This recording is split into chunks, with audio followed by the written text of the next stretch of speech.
ఈ వాక్యాన్ని వీక్షిస్తున్న సహోదరి సహోదరులందరికీ క్రీస్తు పేరట వందనములు. ఈరోజు వాక్యం ద్వారా దేవుడు మనతో చెప్తున్న మాట, యెహోవా నీతిక్రియలను జరిగించుచు బాధింపబడు వారందరికీ న్యాయం తీర్చును. కీర్తన గ్రంథము 103:6. నీతి క్రియలు చేసేవారు ఇంకా ఈ భూమి మీద ఉన్నారంటారా?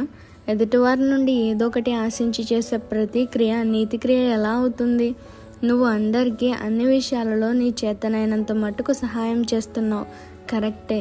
కానీ వారి నుండి ఏమీ ఆశించకుండా ఉండగలుగుతున్నావా? ఒకసారి ఆలోచించు. మనం ఏమి ఇవ్వగలమని దేవుడు మనల్ని పుట్టించాడు, ఏమి ఇవ్వగలమని మన కోసం ప్రాణం పెట్టాడు. ఒకసారి ఆలోచించండి.